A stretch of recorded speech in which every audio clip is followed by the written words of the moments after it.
De esta manera damos por concluidas las intervenciones de todos los panelistas de varios países extranjeros, colombianos, que están en otras partes, que nos han querido acompañar el día de hoy.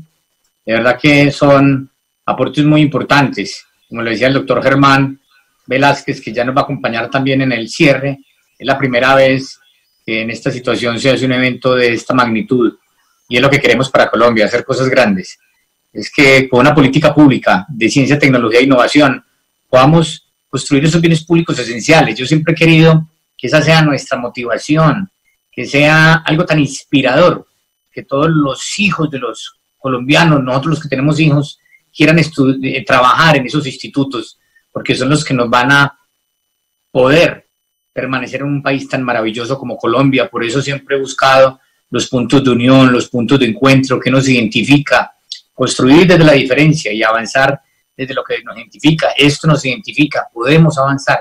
Colombia no puede seguir haciendo la lista en desorden, porque cuando primero ponemos en la lista porque nos odiamos, no nos permite ver lo bueno que tiene Colombia, porque nos odiamos, el odio envilece y enceguece, las vanidades ensordecen.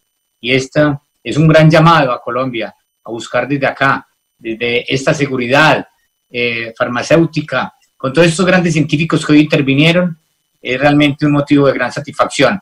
Entonces le pido el favor, vamos a continuar la transmisión en YouTube, y para que, por favor, todo el equipo de Canal Congreso, de CAEL, todos los que han estado detrás segundo a segundo, muchas gracias por esto, y que por favor los panelistas, el doctor Germán Velázquez de Suiza, Ginebra, que todavía está esperándonos, la doctora Claudia Vaca, la doctora Lucy Gabriela y el doctor Alejandro Gaviria, para que, por favor, nos ayuden para estas grandes conclusiones. Doctor Germán, lo veo ya en la plataforma, la doctora Claudia Vaca también se encuentra, falta el doctor Alejandro Gaviria y la doctora Lucy Gabriela.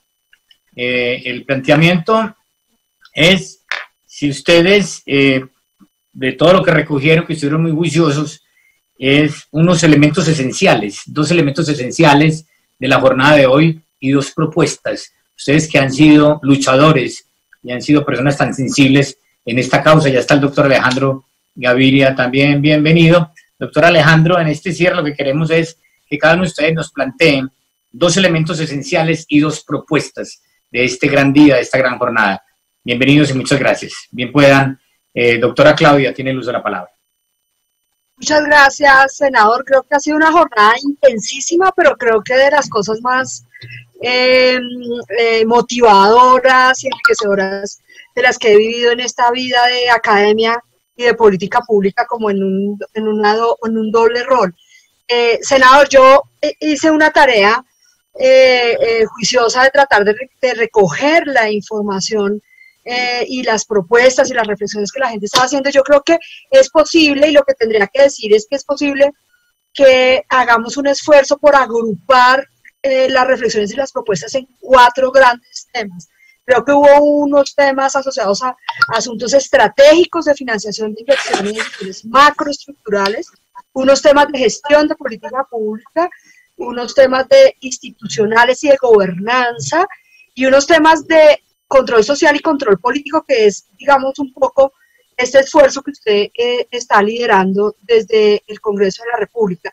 Y yo me quedaría con 2 grandes propuestas. Tal vez el tema del enfoque y la perspectiva de seguridad farmacéutica tendría que estar basada en la provisión de bienes públicos. Y esto significa que debemos consolidar y construir cadenas productivas autónomas de medicamentos y insumos esenciales estratégicos con una perspectiva de soberanía energética, alimentaria y farmacéutica biotecnológicas. Las 3 formas de soberanía impactan la salud. Y me quedaría con una propuesta desde el punto de vista institucional y de gobernanza, y es el tema de una decisión deliberada del fortalecimiento, protección y financiación de la red de institutos de investigación e innovación en salud. El país debe decir, desde hoy vamos a fortalecer y a financiar y a proteger la investigación del Instituto Nacional de Salud, la tarea que está haciendo el Instituto Nacional de Cancerología, la tarea que está haciendo el Instituto de Biotecnología e Innovación en Salud y garantizar que el país entero hace la apuesta por la producción de bienes públicos de esta red de institutos.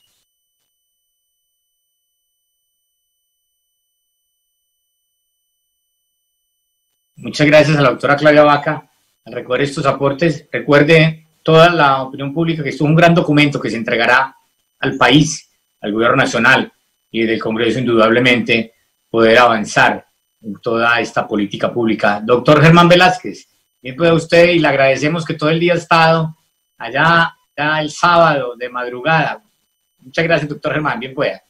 Bueno, primero que todo felicitarlo, senador, porque realmente esto fue muy impresionante. Yo estoy impresionado de la cantidad de ideas innovadoras, de la cantidad de iniciativas. Al principio, los primeros media hora, una hora, estuve un poco preocupado porque los amigos de la industria de todos los lados me parece que querían enviar el mensaje que business as usual, pero el resto y las 7 horas siguientes nos dejaron muy claro que la vida no puede seguir como antes y que esto, aun si quisiéramos volver al pasado, la situación económica y social es tan distinta que vamos a estar forzados a cambiar. Después de una depresión económica o como la del 29 o de una guerra mundial, se podía volver al pasado y reconstruir el mismo modelo idéntico. Aquí tenemos una diferencia muy grande y es que el virus nos va a estar vigilando y si no cambiamos las reglas del juego, volveremos a caer en esto. De tal manera que hubo una cantidad de iniciativas increíbles que yo quisiera concentrarme en dos que me parecen bastante importantes y en las cuales yo estoy muy metido porque llevo 15 años, 15 años defendiendo lo que voy a decir, pero 30 o 40 en lo que es el acceso a medicamentos. Lo primero que yo diría que es urgente y que va a ser el objeto de discusiones en la Asamblea Mundial de la Salud, que será virtual dentro de 10 días, es una respuesta urgente y responsable de que todos los productos presentes y futuros relacionados con la pandemia del COVID-19 tienen que estar en el dominio público, como lo dijo la ministra de Ciencia y Tecnología, como lo dijo el secretario general de Naciones Unidas. De manera que eso es absolutamente fundamental. Ya hemos oído al presidente de Francia, Macron, a Angela Merkel, a muchos jefes de Estado están en esta onda. Es una necesidad, no es un acto generoso, no es una ilusión, no se puede solucionar. Si mañana empezaran a producir una industria que encuentre la vacuna, no va a poder estar disponible al mundo entero. La necesitamos todos y al mismo tiempo, porque si no la tienen todos, si la tienen solo los países ricos del norte, no podrán terminar la pandemia, porque con el mundo en que estamos viviendo de esta globalización, vendrá gente del sur y los volverá a contagiar. De manera que es fundamental que todas las fuerzas se pongan en este sentido para que cuando se descubra una vacuna, se desarrolle una vacuna, puedan todos los fabricantes del mundo producirla inmediatamente a los precios de costo con unos márgenes de beneficio muy pequeños, razonables. Estamos ante una emergencia nacional e mundial. El segundo punto que yo quería resaltar y que fue también mencionado por varias personas es una de las consecuencias y los mensajes de esta tragedia, de esta catástrofe, es que el modelo de investigación y desarrollo no responde a situaciones como esta. Ya eso se viene diciendo hace 10 o 15 años, ha habido proyectos, los instrumentos jurídicos de la OMS lo permiten, el artículo 19 de la Constitución de la OMS dice que se pueden negociar tratados vinculantes para asuntos graves en materia de salud pública. Se ha utilizado en 70 años una sola vez la Convención contra el Tabaco. Vemos la realidad que es cómo está funcionando. Hoy en día está prohibido fumar en todos los espacios públicos, en transportes, etcétera, etcétera, y el tabaquismo era una de las primeras causas de mortalidad y es de carácter obligatorio. Ahora necesitamos, no podemos seguir con sermones de iglesia. La OMS está en peligro de muerte y yo creo que la única salida que tiene es utilizar el artículo 19 y empezar a legislar. La OMS es el gobierno de salud del mundo entero, un gobierno que no puede legislar. Esto es un absurdo. Hay que empezar a tomar medidas de carácter obligatorio en materia de salud pública. El tratado se puede negociar y yo creo que hay la gran mayoría de los países hoy en día, y ahora más con esta tragedia, que estarían dispuestos a entrar en una negociación de un tratado vinculante. Muchas gracias, doctor Germán, un hombre de una gran sensibilidad en esta materia que nos enseña siempre tanto.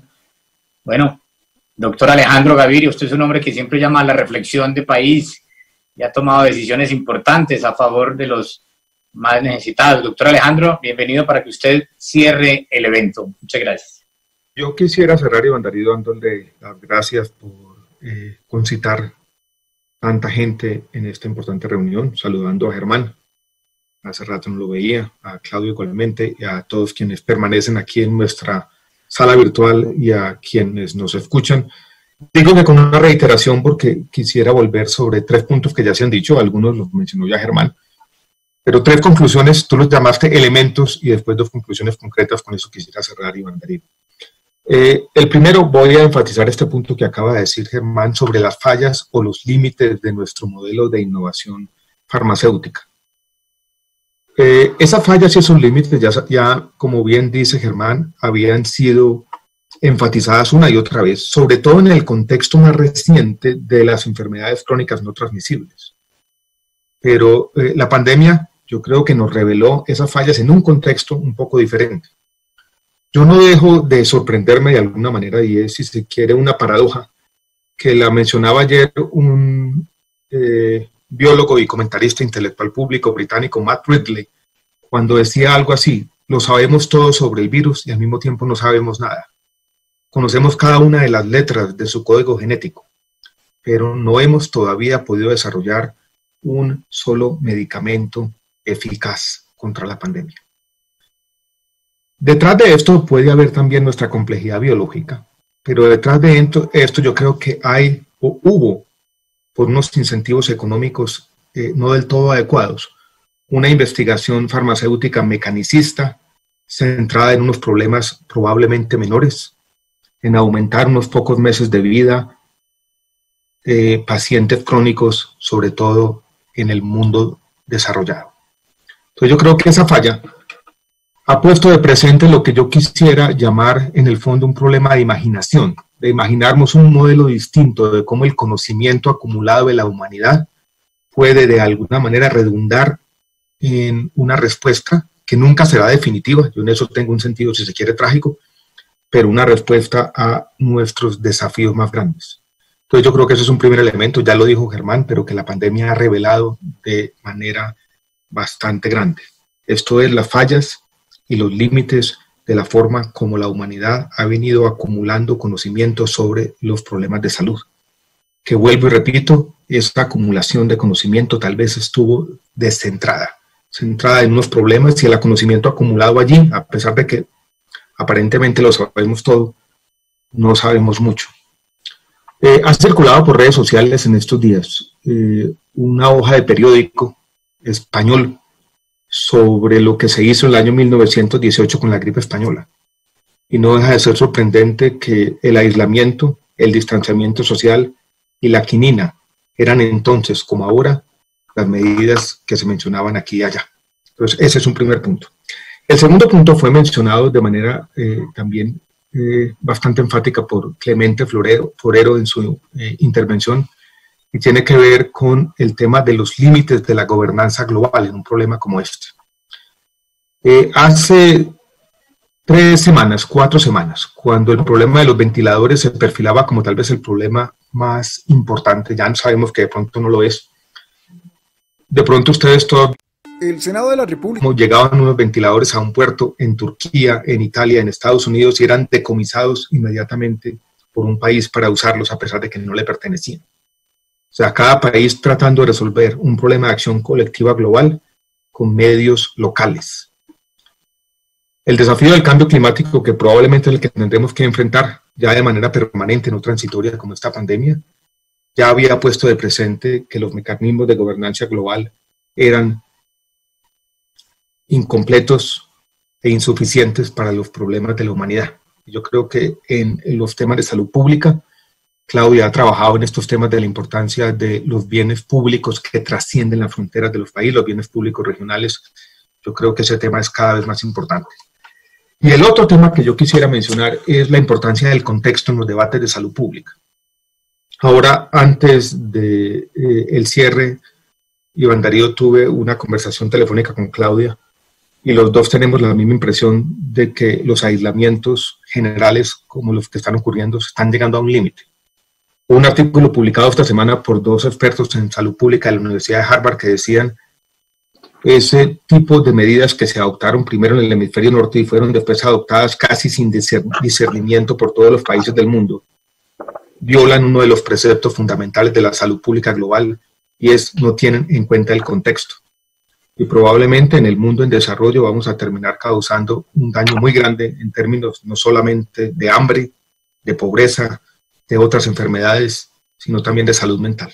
Entonces la importancia del contexto en estas discusiones, de entender nuestro contexto, en el fondo es fundamental para entender eso que se llama seguridad farmacéutica. No es otra cosa que entendamos nuestro contexto y tomemos decisiones con base en nuestra realidad social, que es muy distinta a la de otros países. Esos son los tres elementos. Si yo quisiera mencionar dos o tres conclusiones de política pública, de cosas concretas que el país debía emprender de manera inmediata, quisiera empezar por casa, por las universidades. Yo fui decano de la Facultad de Economía de la Universidad de los Andes por 6 años. Conozco el mundo académico desde adentro. Conozco las virtudes y las debilidades de la universidad. Y yo creo que desde las universidades tenemos que caer en cuenta, Iván Darío, Claudia y Germán, que hemos sido tal vez demasiado ensimismados. Yo creo que cuando hablamos de política de ciencia y tecnología, generalmente nuestro dedo acusador va hacia el gobierno y hablamos de Colciencias, hablamos del presupuesto de ciencia y tecnología. Pero yo creo que también nos corresponde a las universidades conectarnos más con la sociedad, tener modelos menos ofertistas, entender más bien, mejor las necesidades, conectarnos más con el territorio. Y eso aplica en general, pero es particularmente cierto en el caso que estamos hablando, en la relevancia de nuestras investigaciones, en la forma como las universidades tienen que hacer dos cosas fundamentales. La primera, producir conocimiento aplicado para la transformación y el bienestar de la sociedad. Y la segunda, generarles a la misma sociedad narrativas que contengan algo de esperanza en estos momentos. El segundo punto es una reiteración de algo que ya dijo Claudia, yo creo que es fundamental.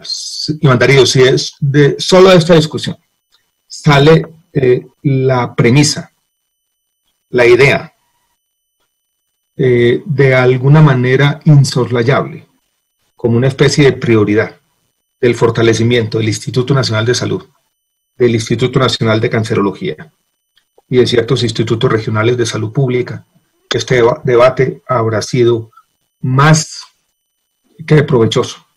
Ya habrá sido un hito en los debates en el Congreso. Yo creo que ese debe ser una prioridad del país y debe ser una de esas enseñanzas de las que tanto hablamos estos días.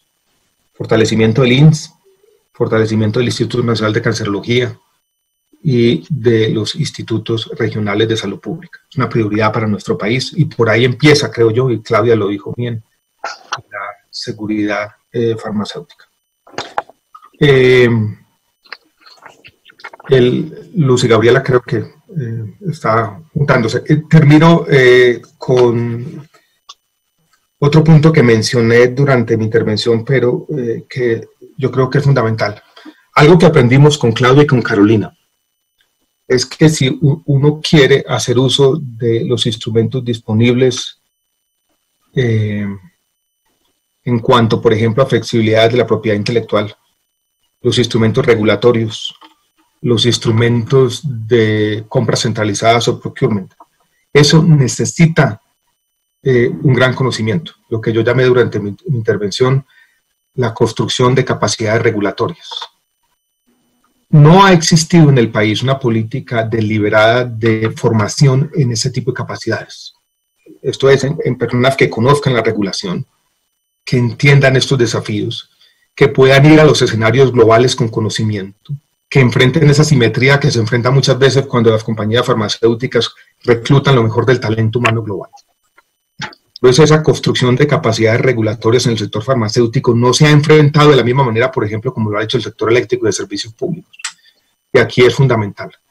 Un conjunto, si se quiere, de tecnócratas preparados en la regulación farmacéutica es fundamental para consolidar esa soberanía. Eso es un punto que yo hice de manera marginal durante mi intervención y que yo quisiera, Iván Darío y todos, señalar en este cierre. Termino dándoles las gracias y seguiremos conversando sobre estos temas. Muchas gracias. Muchas gracias al doctor Alejandro Gaviria por sus planteamientos y de reflexión hacia Colombia. La doctora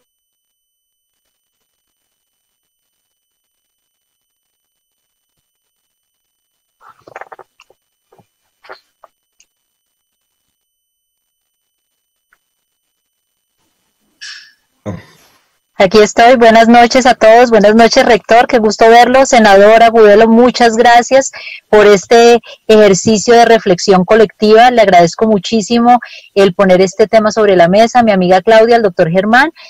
Yo no quisiera extenderme porque creo que ya quisiera encontrar o resaltar algunos de los elementos que quizás me gustaría digamos enfatizar desde la academia, desde la ciencia, desde las distintas intervenciones que se hicieron y que creo que pudieran tener una ponderación mayor. No es algo menor el tema curricular, el tema de base, el tema de la necesidad de mirarnos desde los currículos en las universidades, haciendo énfasis un poco a lo que decía el doctor Alejandro Gaviria, en particular lo que tiene que ver con salud, pero por supuesto con todos los distintos u otros programas académicos a los distintos niveles. Me parece que ese tema de la inteligencia farmacéutica y de la inteligencia en salud tiene que pasar obviamente por los temas de formación para posterior transferencia del conocimiento, haciendo también una pequeña catarsis o autorreflexión sobre lo que no hemos hecho también desde la academia. Creo que es también dar una ponderación mayor a eventos que son parte de la naturaleza y del quehacer de las universidades. Y quiero dejar una reflexión crítica. La capacidad de generar nuevo conocimiento nos da habilidades distintas para una respuesta ante situaciones como la que estamos viviendo. Lejos de hacer investigación en este momento, estamos exponiendo a disposición de una pandemia como esta habilidades en biología molecular, habilidades en inmunología, habilidades en epidemiología que se han venido desarrollando fruto de la generación de conocimiento asociado con los procesos de investigación, pero a eso no le podemos llamar investigación en sí misma, es decir, la aplicación de conocimientos generados por nosotros o por otros debe ser también parte de esos currículos, preparar a las personas para usar adecuadamente el conocimiento, pero no a eso le vamos a llamar investigación científica. Todavía nos hace falta muchísimo en términos presupuestales de política pública para consolidar una inteligencia farmacéutica basada en el conocimiento. Es muy importante fortalecer los institutos públicos, sin duda, pero los institutos públicos han estado al servicio, y es partiendo del contexto y del reconocimiento histórico, al servicio de las soluciones inmediatas que se presentan. El Instituto Nacional de Salud, el Instituto Nacional de Cancerología, el Instituto Federico Lleras Acosta, por nombrar algunos, han dado solución a problemas y a situaciones de emergencia, pero les ha hecho falta la financiación y el fortalecimiento a nivel del recurso humano para aportar en esa generación de conocimiento de una manera más significativa. También los institutos y los centros de investigación de las universidades, reconociendo la historia, se requiere generar verdaderas universidades de investigación. El componente misional de la investigación en muchos casos ha sido desfigurado por las mismas instituciones gubernamentales, por las mismas normativas que a cualquier cosa le llaman investigación. Es muy importante ese tema de ponernos de acuerdo en los conceptos y definiciones para que por lo menos comprendamos qué significa la investigación, qué significa investigación clínica, qué significa generar nuevo conocimiento en una institución de educación superior, porque en ocasiones el proceso de pensamiento crítico le dan una equivalencia a hacer investigación y pues eso no es lo que corresponde. las universidades deben ser muy fortalecidas y desde el fortalecimiento en algo que llamamos apropiación social del conocimiento es algo que nos corresponde a nosotros y asociado con lo que decía el rector, relacionado con los confinamientos, el tema de las cuarentenas puede llegar a ser exhaustivo y ya, digamos, llegar a unos límites que son insostenibles, pero eso se acompaña también de una cultura de la apropiación social de estas medidas, de la importancia de cosas pueden ser banales, pero tan fundamentales como el buen uso de un tapabocas, como, digamos, podemos participar como academia, como científicos, para promover en una sociedad no académica la apropiación y la debida adopción de medidas sanitarias que, por básicas que suenen, pueden ser fundamentales para empezar a reabrir paulatinamente una economía en medio de una pandemia. El conocimiento es importante, la investigación científica cobra un papel protagónico, y quiero decir y finalizar con que esta euforia momentánea que por momentos sentimos, estos reconocimientos por fin de que la ciencia, el conocimiento tienen un valor importante en situaciones de emergencia mundial como esta, no se nos vaya a olvidar cuando la pandemia se acabe y que eventualmente vayamos a pedir recursos y políticas y pues simplemente la emoción del momento ya haya pasado. Esta emoción no nos puede pasar y tenemos que aprovechar para fortalecer el sistema de ciencia y tecnología, para fortalecer el sistema sanitario desde el conocimiento y para resolver, por supuesto, los problemas que en salud tenemos distintos al COVID y que van a seguir apareciendo y van a seguir subsistiendo en medio de esta pandemia y posterior a la pandemia. Gracias por esta oportunidad y bueno, nos vemos en el camino. Gracias. Muchas gracias, doctora Lucy Gabriela, al doctor Germán Velázquez, a la doctora Claudia Vaca, al doctor Alejandro Gaviria. Hemos llegado al final de esta audiencia pública sobre la seguridad farmacéutica, luego de lo que nos viene enseñando la pandemia del coronavirus. Es muy gratificante ver tantos colombianos valiosos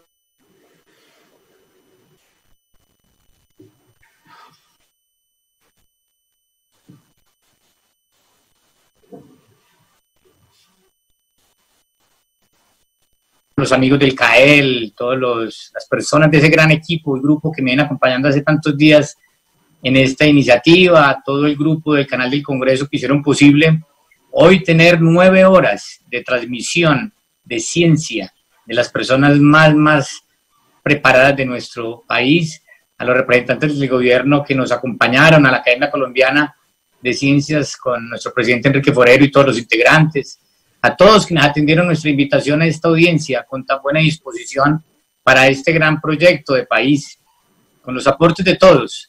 Hoy emprendemos un camino hacia la seguridad farmacéutica para Colombia. Sin duda se trata de un objetivo ambicioso, pero nuestros científicos hoy han dejado claro que el país cuenta con el talento para enfrentar tantos retos que se han mencionado. Esa historia acumulada de todos estos institutos, avanzar hacia una producción nacional autónoma de medicamentos, significa buscar garantías para la salud y la vida de la población colombiana. Es una apuesta por no dejar en manos extranjeras ni en manos del mercado estos bienes públicos esenciales, sin desconocer que podemos, no es que acá hagamos todo, ni más faltaba, pero sí necesitamos esos bienes públicos esenciales. Pero es también una apuesta para creer en nuestra ciencia, buscando una seguridad farmacéutica. Contaremos con esa capacidad científica idónea para absorber el talento de muchos colombianos preparados para hacer la mejor ciencia y crear con ella una nueva industria. Empezamos a construir de nuevo una narrativa, una historia a partir del contenido de todas sus intervenciones. Trabajaremos en la producción de un documento que consolide de forma completa todos los aportes que hoy ustedes han presentado en reflexión al país. Esto nos permitirá avanzar en la formulación de esa política pública y en la presentación de los proyectos de ley que sean necesarios para lograr nuestro objetivo. Desde el Senado de la República no nos detendremos. Como lo dice usted, doctor Alejandro Gaviria, ¿cuáles son nuestras prioridades de país? Muchas gracias a todos, mucha salud para todos y todo por Colombia. Muchas gracias. Gracias.